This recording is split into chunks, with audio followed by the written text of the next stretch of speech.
Up next, we turn our focus to an exciting challenge and opportunity for founders everywhere. Competing with legacy brands, how startups can win in sales markets. This session celebrates resilience in startups that dare to challenge the status quo. Our expert panelists will share inspiring strategies on carving a unique path and thriving in markets that feel set in their ways. So please help me give a warm welcome to our panelists. I have Marisa Murgatroyd, the co-founder and lead strategic and facilitator at the Experience Group, and Mark McLean, the owner and chief at Remarkable Cuisine LLC. And me. Oh, perfect. You are not in my script, so please introduce yourself, my friend. I got a microphone right over here. Beautiful. So, Jeff, you want to introduce yourself real quick? Absolutely. So, hello everyone. Jeff Ray. I am actually the founder and principal advisor at Mavericks. So, I actually work with a lot of startups to help build their engineering teams. So, in the topic of how startups can compete in a market like this, trust me, I've seen it live. Beautiful, beautiful. So, we're just talking. I'd love to really quickly take the pulse of this room before we jump in. Could you all very quickly just call out what field you're in? I know I heard you say beauty, but just to get us pulse of so we can orient this panel towards you. Can you just call out like what field are you in? What's the finance consulting? Yeah. Sorry? Medicine? Mental health? Education? Student? Over there. Where you're what's your niche? All right. Okay. We'll work with who we got. I mean, we've got a pretty diverse set of verticals here. So yeah. 100%. So, why don't we do a quick round of intros and we can get the conversation started? Absolutely. My name is Mark McLean. I am the chef and owner of Remarkable Cuisine. We're a food service group that encompasses corporate stores, restaurants, cafes, high-end catering, and kind of just a service that solves food problems. I've been in business for somewhere near, goodness, 14, 15 years. And most of that is kind of me getting my ass kicked. So I'm happy to tell some of those stories about how that happens and efforts to help everybody else here. And I'm Marisa Murgatroyd. I'm the founder and lead strategist at the Experience Group.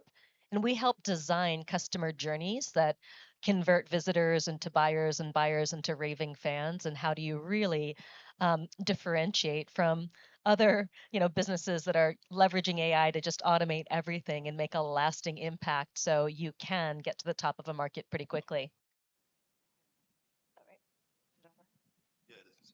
Hi, everyone. I'm Johanna Adelinger. I'm the founder of WIT Network, which is Women in Tech Network. It's actually Women in Tech Advisory and Consulting. Essentially, what we do is match emerging talent with seasoned advisors who are already working in the field, bringing them some exposure and some, contact with the field to help drive the number of women in tech up. So nice to meet you all. And I went through my intro already, but I just wanted to kind of follow up real quickly again to say that I actually work with a lot of startups, right? So I'm curious, just for anybody in the room, is anyone here a part of a startup, or I mean, kind of started your own business, or is anybody in enterprise, or you're in a startup? Got it. You want to share a little bit about that company? Just curious. What was your company do? Fi- Got you. And you are yourself in that. This is a startup you're referring to, though. Okay, so it's just you. Okay, cool. So I mean, very much on that very same note, the whole topic here is like, how startups really can compete in this kind of market against like legacy brands. So I'm curious, what do you do differently? How do you position yourself on that? Speak up.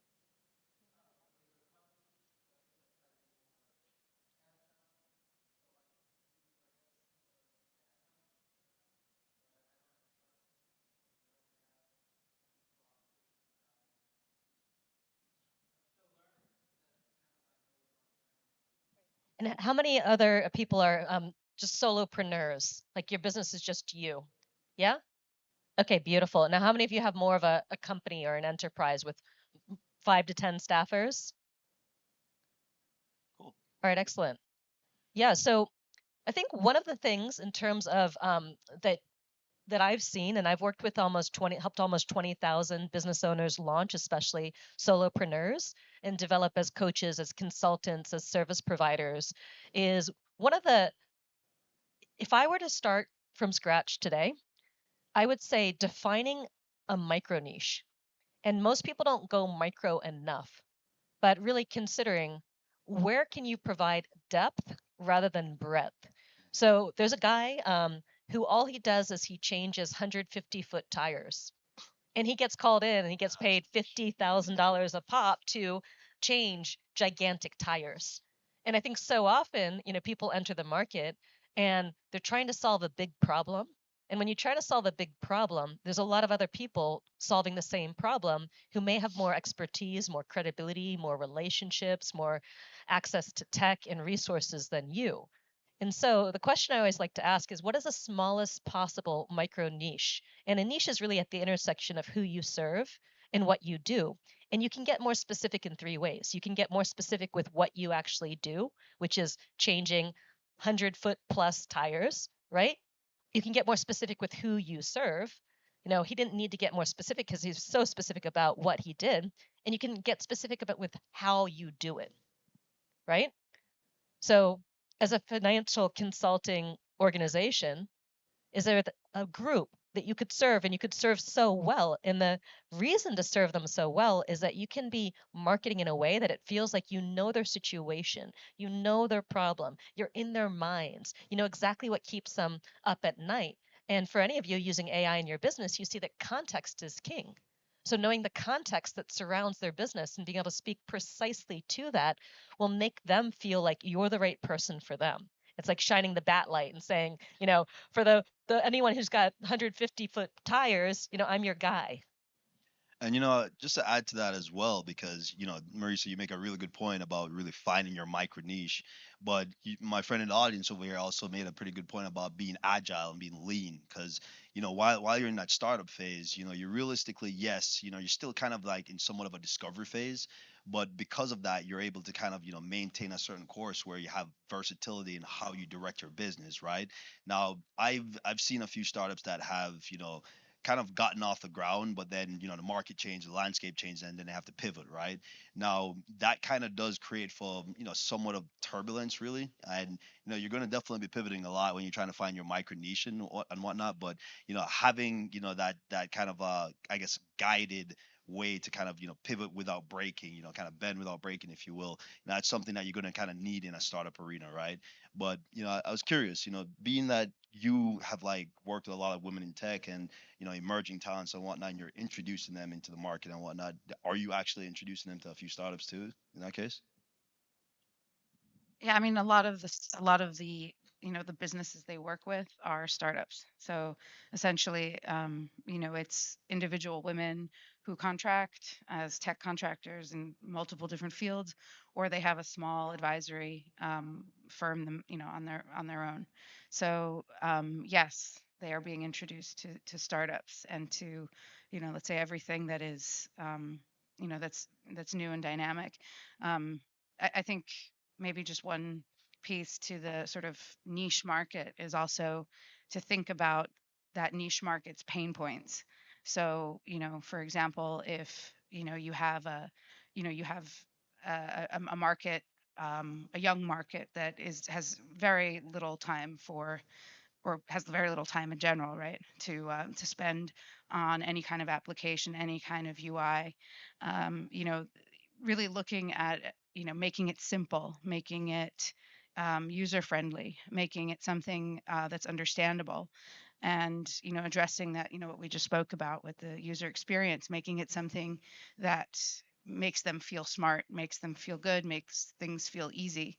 That's also part of it, so it's the niche market, and it's also those pain points that you can address when you're looking at the niche market. um, and I think one other thing that you said, in terms of the business model, right? So, think about the areas, for example, that, you know, seem impenetrable because they've been done the same way all the time. That's an opportunity. It's an opportunity to change your business model. For example, if we think about subscription, that's all we know now. If we think about, cable versus Netflix, we have completely changed the way that we used to know things. And that's kind of the way to think about it is, what can we do to, you know, address a market that doesn't even know that this is the way that we're going to be coming to them with the same product. So it's really, again, changing the business model and, really to that niche piece of it, finding their pain points and addressing those pain points. So should be sort of my. I'll say this, that what you guys are mentioning as far as the niche market and finding something small, it's easily described as finding the problem and solving that, but mainly also the one that other people don't want to do. I love that statement because I talk to people all the time and they say, "What do you do?" And I say, "Well, we solve food problems, but the problems people don't want to do. And the hard work is what people don't see. That's obviously making great food, of course, but then getting it to a venue or getting it somewhere and feeding 100, 200, 800 people at one time. It all looks great when it comes out the end, and but sometimes it's the duck in water. It's a little bit painful. However, I know that nobody else wants to do it, and I'm really good at it. So a different definition of finding that niche market is saying, well, just like that 150-foot tire, these are the jobs that nobody wants to do. However, they are 100% needed. The other thing I want to mention, when you guys talked about change, which is inevitably it's going to happen, and every sort of business has looked at some sort of change, embodied it, and hopefully, gotten bigger or done something great from it. And the biggest example, which I would put in front of anybody's face, is COVID. Look at the amount of things that quote unquote changed in a way that all these problems had to be solved. Look what happened to Zoom and Peloton during those times, as far as people who needed to meet and people who needed to work out but couldn't leave their home. I was able to benefit from the change of COVID because people were now in their house. So I was like, well, what kind of delivery models are we going to make? Because people still need sustenance, which is probably going to be 2 meals a day in some sort of way.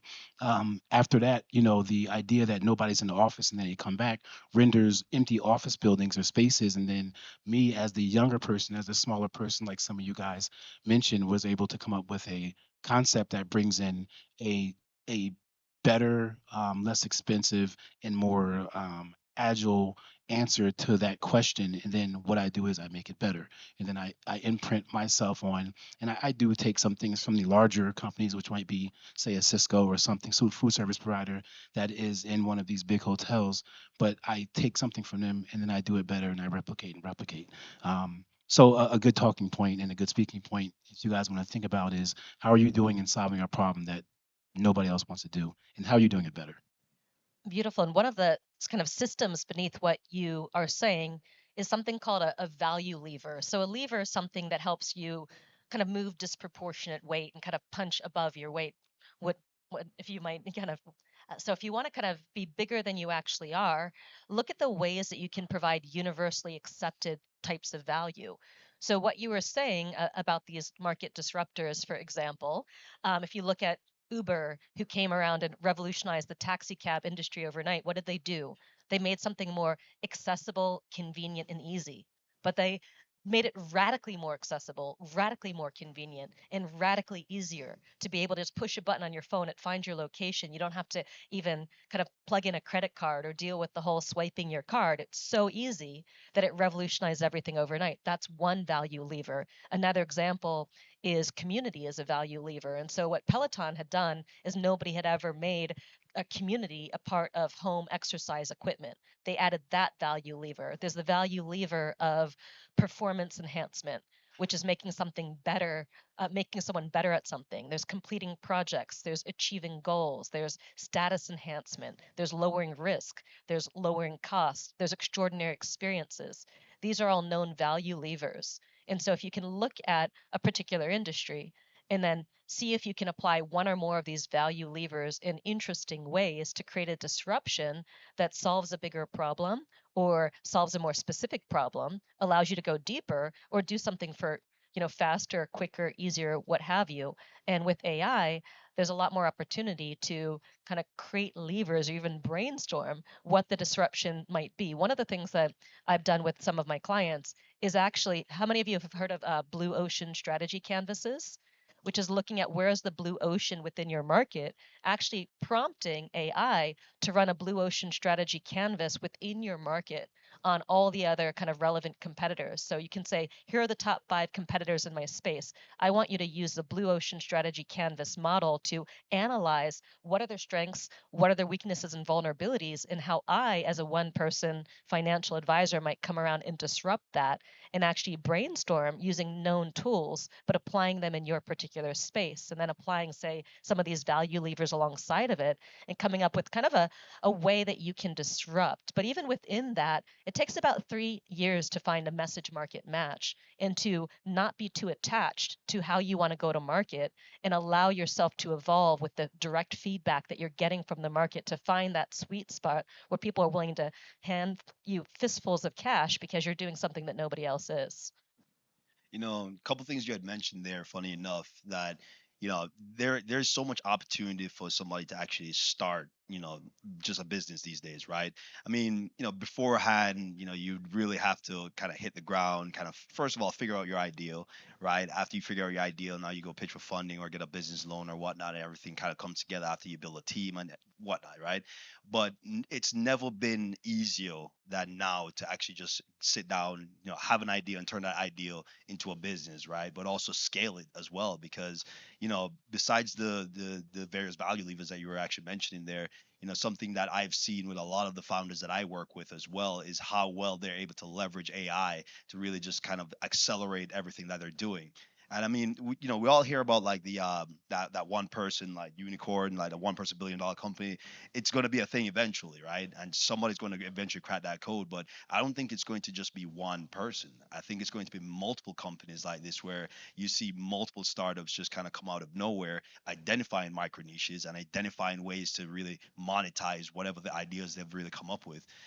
That's something that I think, in this day and age, you know, competing with the bigger businesses and whatnot, I think they should be worried as to like how things are going to really shift, like the dynamic will shift eventually. And we're all seeing massive layoffs as well, right? And I think there's a perspective that some people don't see in between all these layoffs, that, oh, okay, yes, it doesn't take that much people to actually build something nowadays, but that's true in every circumstance, in which case all these big companies are laying off, but now all of these people now have an opportunity to build something themselves, right? So it's kind of like two sides of the same coin, where all you really just need is like a different perspective on how I could start a business these days and how I could make things accelerate that much with AI. Totally. So the 70,000 people that were just laid off, they become 70,000 potential competitors for the company that just laid them off. Yeah, exactly, Right. exactly, that's what I'm talking about too. Yeah. Yeah. Yeah. You, Yeah, I think when we're also thinking about competing with established markets, I think another piece that's really important to think about is the trust that may have been lost by those larger companies for whatever reason, and making sure that not that you're underscoring their failures, but they're really maximizing on what differentiates you, and building that trust, in the communication, in the way that you communicate with users. So, for example, having a very user-friendly interface, promoting sort of rapid transparency in everything that's happening. Another example, fast shipping where you can track all of it. Payment systems that are easy to access, easy to track, and are approved. So this is not it's not something opaque. It's not something that is taking time, and where the user's wondering what is the message, sort of what's the underlying message that I should be getting from this particular business.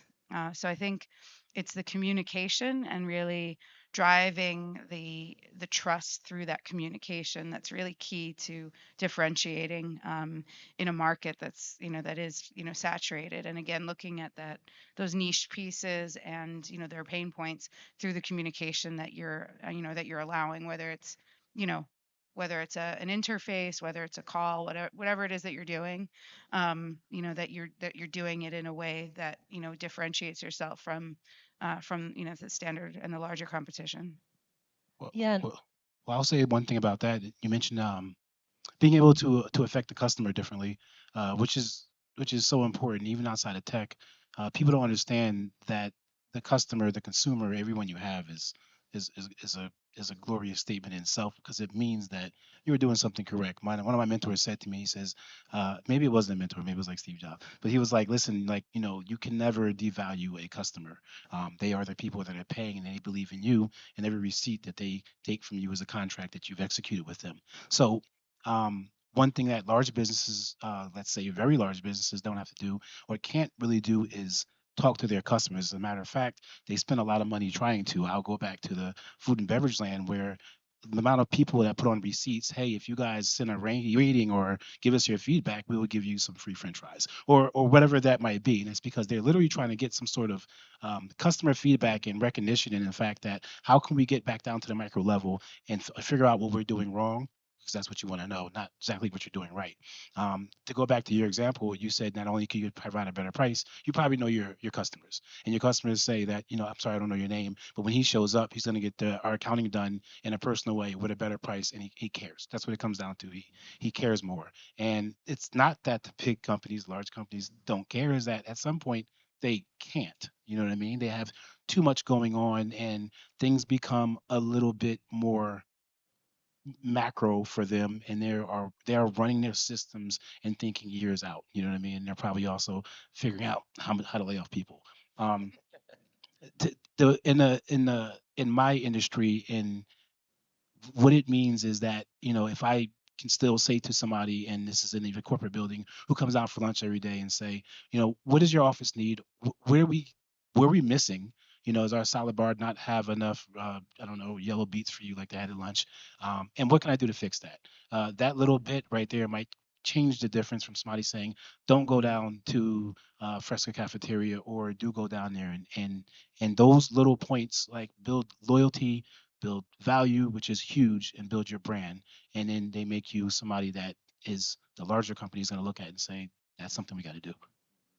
yeah, 100%. So what you all are talking about is communication, and you're talking about voice of the customer.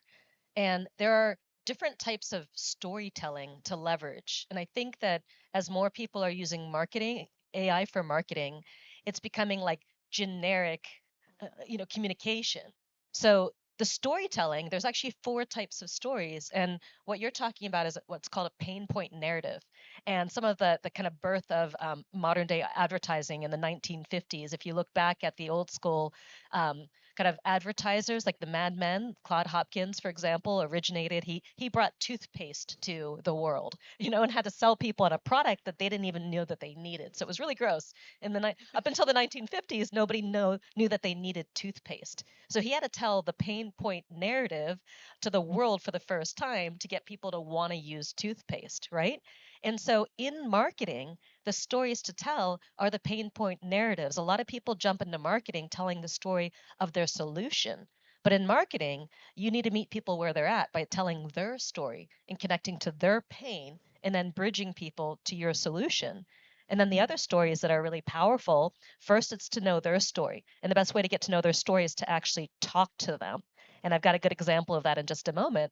Then it's your story, which is your origin story of why you do what you do. And people want to work with companies that have beliefs, that have values, that discover their solution through trial and error, through personal hardship. Like, if would you rather climb Mount Everest with the Olympian who basically got there on his first try, or would you rather kind of climb with some kind of dumpy middle-aged dude who tried and failed like 10 times and made it anyway, right? Like, if you were unless you were an Olympian, you might want to try with the guy who tried and failed and was more like you. Am I right? So there's room for all different types of people.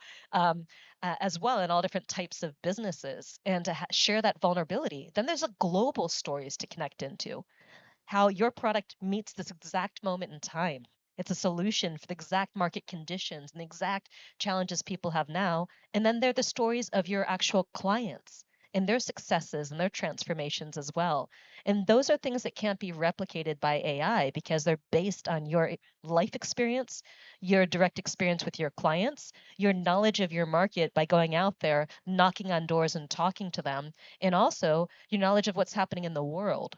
So communicating in a way that has more of a pulse and more authenticity, and having a brand voice is really valuable. A couple friends of mine have a startup of basically to bring personal assistants into household using operational models to help people basically run their business, their household like a business.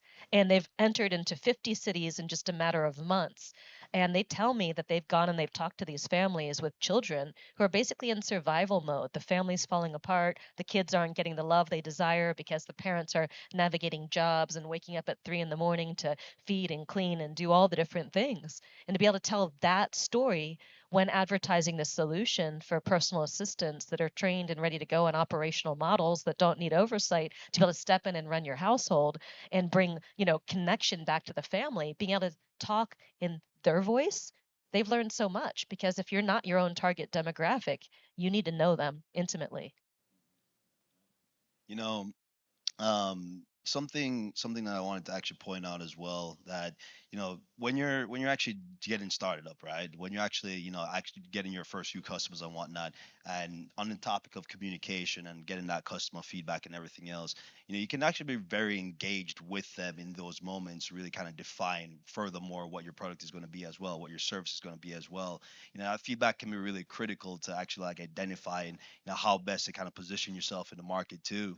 And comparatively, much larger companies now, those legacy stale brands, I mean, we all know them, we all recognize them, sure, but we're all also tired of them. We're all looking for different options these days, right? And that variety that we can now see with the market just being able to spawn more startups, if you will, I think that's kind of just created a much wider breadth.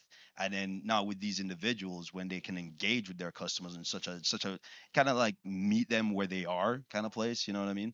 I think it kind of creates for a more effective way to kind of even scale your entire customer base. And even to like Mark, on your business, you're delivering food, right? You're giving people something that they love and enjoy, right? It's not so much so a product that they have to be sold on. People get hungry, they gotta eat, right? In which case, you being able to meet them where they want to be met, that's much more critical to actually really understanding your people and understanding your customers, right?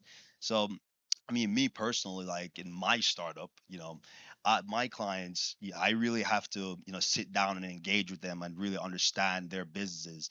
And because my clients are actually startups, really kind of piecing apart what they're doing, but also get into the mentality of the founders so I can get to understand their visions a lot better too. But not just their vision, but their roadmap, how they're really trying to scale up their teams and then thereafter scale up their product and really get to their market, right? So all that to say is that it's a much more intimate place to be when you're in that startup setting and you're really identifying all of these various levers, right, that you're starting to pull.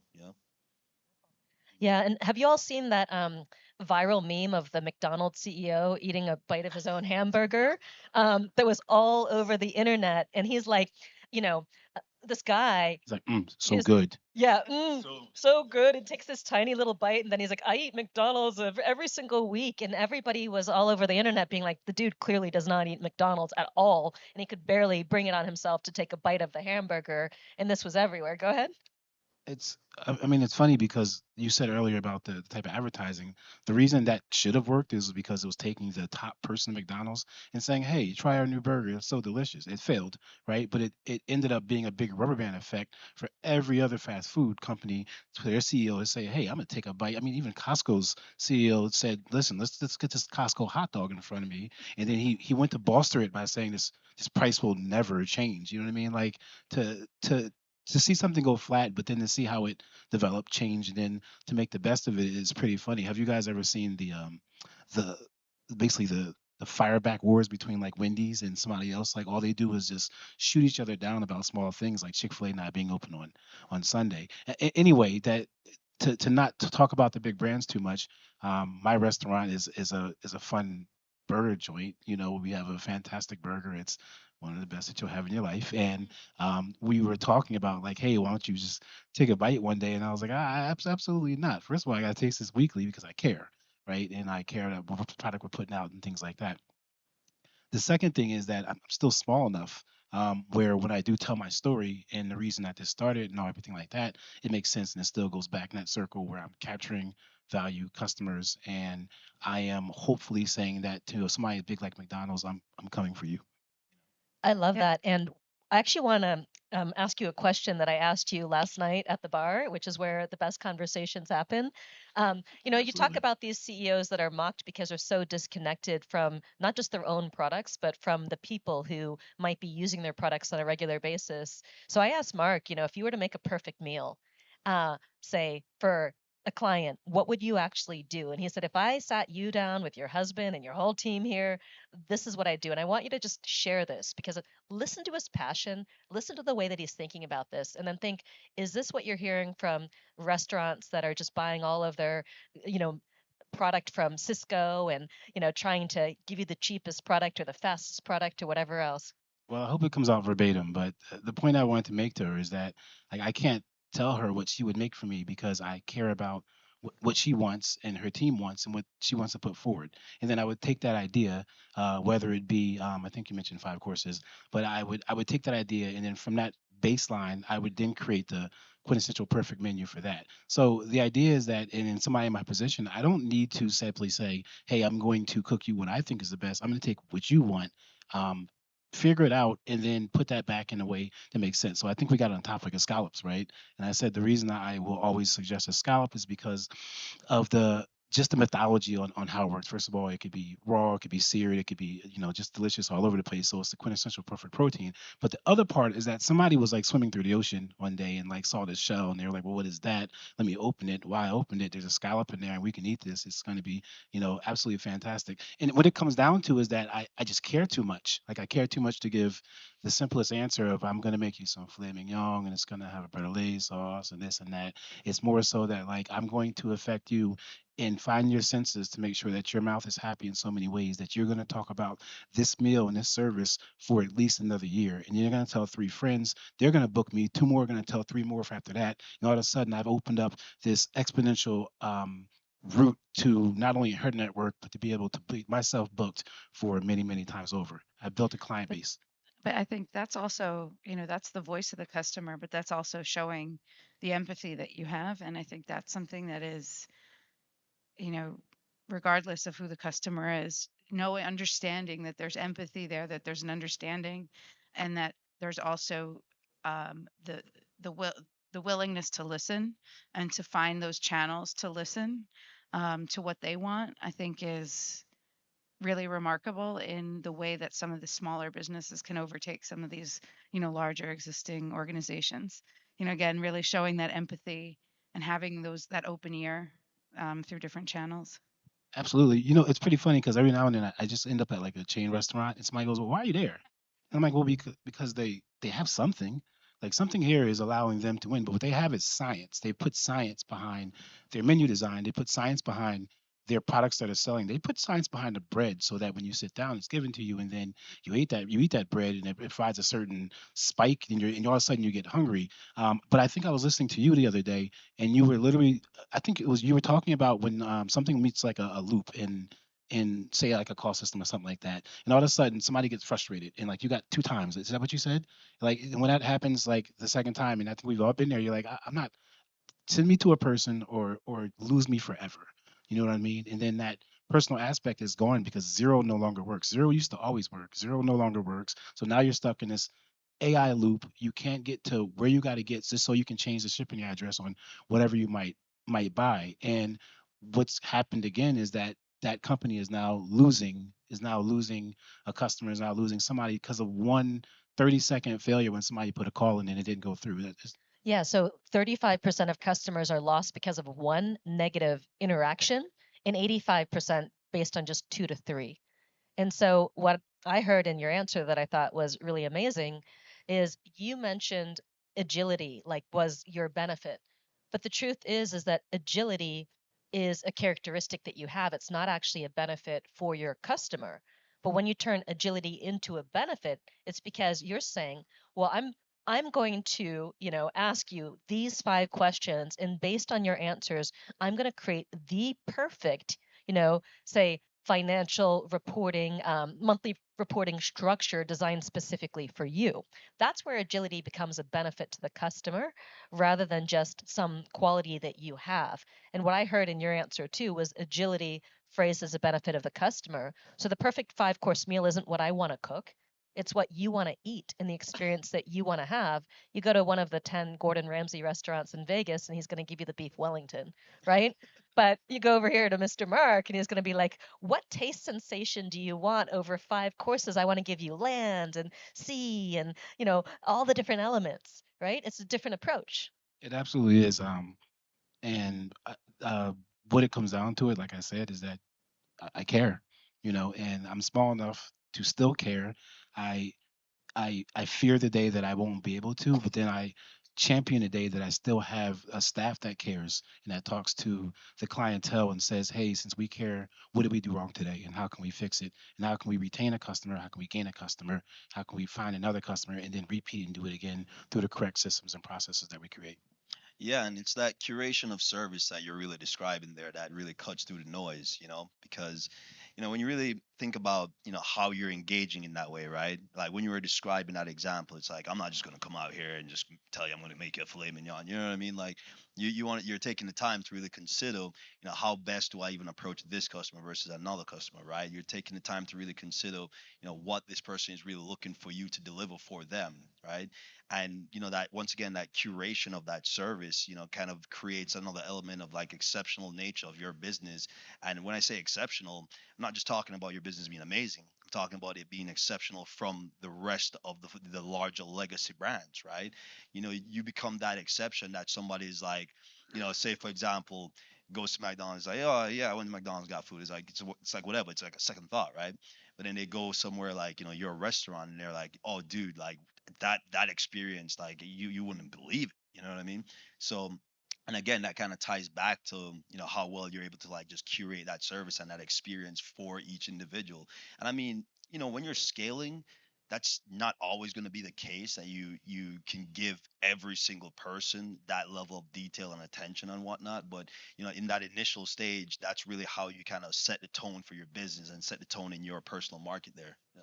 Well, actually, customization is one of those 12 value levers we were talking about earlier. And there's some independent brands like Bonobos in fashion, where they get your measurements once, and then every article of clothing they create is custom ordered to you. You go to one of their stores, they just have one of everything in the rack, and you say, I like this one, and then they customize it to you. You go to Build a Bear workshop, which was all the rage, and people are making completely custom teddy bears, where the core bear itself is the same, but the outfits and what you put inside of the bear is different. So you can achieve meaningful customization at scale, and that is one way to disrupt a market. Mm, Yeah. got you. That's some really good insight on that note because, I mean, I kind of have a lens through tech, realistically, and when I kind of look at say some of like the scale ups that I work with as well, I think some of them start to really move away from that though the whole customization aspect because the standardization aspect kind of comes in where it's we need to really standardize what we're doing, what we're delivering because we know what works now, we have the formula not down, and now it kind of starts to flatten out to some degree. But I like that insight. It kind of points me in a kind of a different perspective as well. Yeah.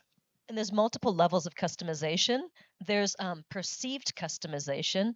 And I would say with Build a Bear, the core elements are the same, but it's just this like final 5% or 10%. And sometimes that's all it takes to radically change something. The core tech infrastructure can be the same.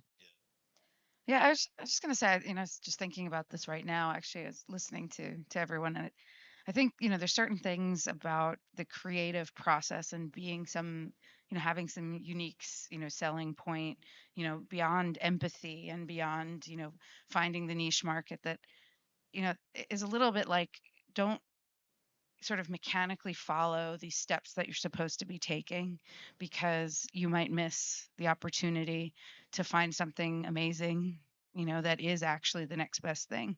So I think, because I just thinking back to, WIT, which is it is essentially consulting, right?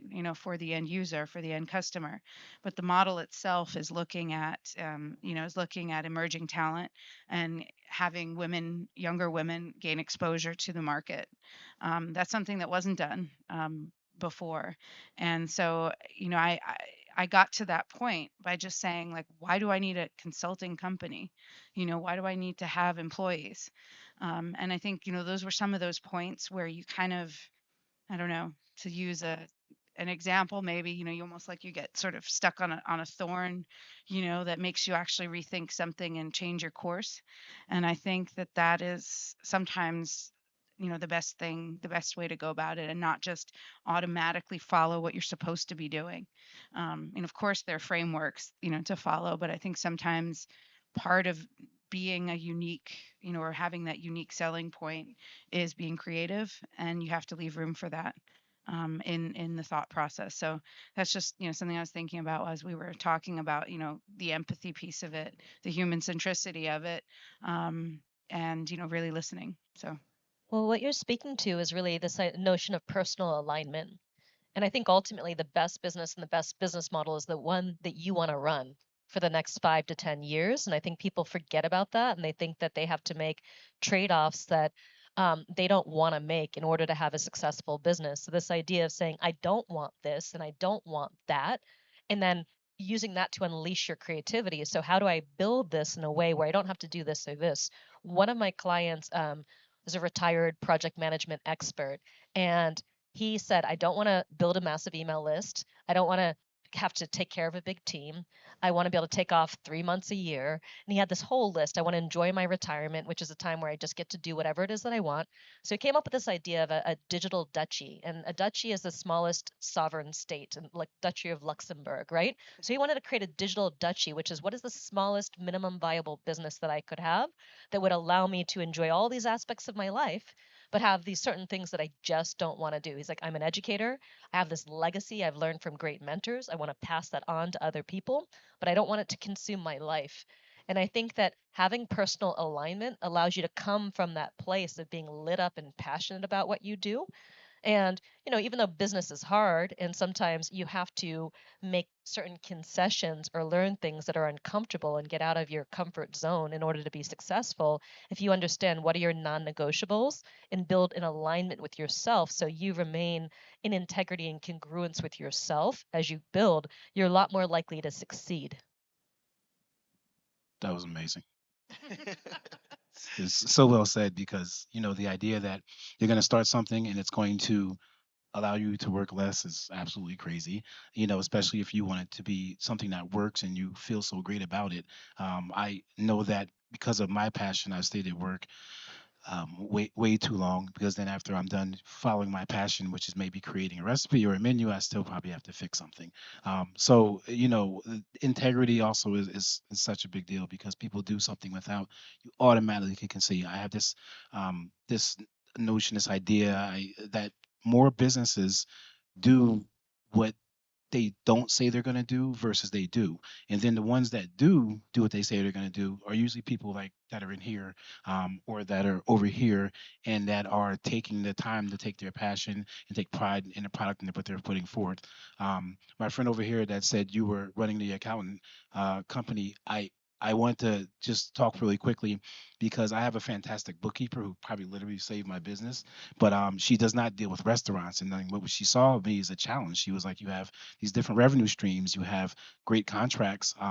Your accounting is null and void." And she was like, "I'm gonna fix it, right?" And I was like, "Man, I'm so in." And her passion is how she takes every kind of stream coming in, puts into a system which she can read, then spits it back out to you and says, "You either made this much money or this much money, or whatever have you, and you've done it in a certain way, and we're gonna fix that. We're gonna make it better." So her system fixed my system, which in turn made her feel better and had her branch out to new clients because for her she was only working with health and wellness and she was like, this restaurant guy is gonna kill me. The example in that is that she stepped out, she changed the idea, she took what I do, made it better, and then she said, "Well, I can do this again and again and again." So in effort to what you're doing, you are so important, and with the passion and integrity, you're gonna kill it. And in the immortal words of Steve Jobs, right? You gotta have passion, right? Otherwise, you're gonna fail. Because now I've seen a lot of different startups that have really great ideas, and they're unable to really kind of drive the letter forward because of the lack of passion in what they're doing, right? It's people who come up with these ideas that necessarily like they have no interest in themselves, and it kind of ties back to McDonald's CEO, right? you're selling a product that you just don't even care about. How do you expect to really kind of get off the ground, scale up that business? How do you expect to be, successful against some of the larger legacy brands that are already in that space? How do you expect to capture market share and, really capture the interest of your customers if you yourself don't even have a passion for what you're doing? So I mean, it kind of all starts with there. I mean, it's an inherent thing, and it really comes from a point where, you've not you didn't just come up with an idea, and you didn't just like identify a problem to solve. You really thought about, how can I make an impact in this particular space? How can I bring my passion to a reality? That's where it really comes down to. I think we're running low on time, but we Okay. want to make sure that if anybody wants to say anything, and then I don't think we have time for questions, but if you want, we all can talk to anybody on the side if you guys want. Yeah, I was just going to add one other thing, which is I think important, especially if you're a small business, and I think, solopreneurs. Yeah, I think that as you're going through all of these sort of motions, it's important to have a network like this type of a forum, a network to exchange with, to understand that they're going to be, they're going to be waves, they're going to be ebbs and flows in everything. And, that you're not alone in it, and that, there's, there, there are resources too. And I think that's another piece is not just the, the way of connecting with others and realizing, we are human businesses, but also that that you can use other businesses too. You can lean on others and get ideas from them, but also sometimes business, you know, a business plans develop or business ideas will develop from that collaboration. So I think it's just important, really, especially when we're smaller, to find that network and to find, others to lean on and lean with. So. Hell yeah. Are we at time? Yep. Yep. That's why she's waiting over there. Hey Well, guys, thank you, everybody. thank you guys so much.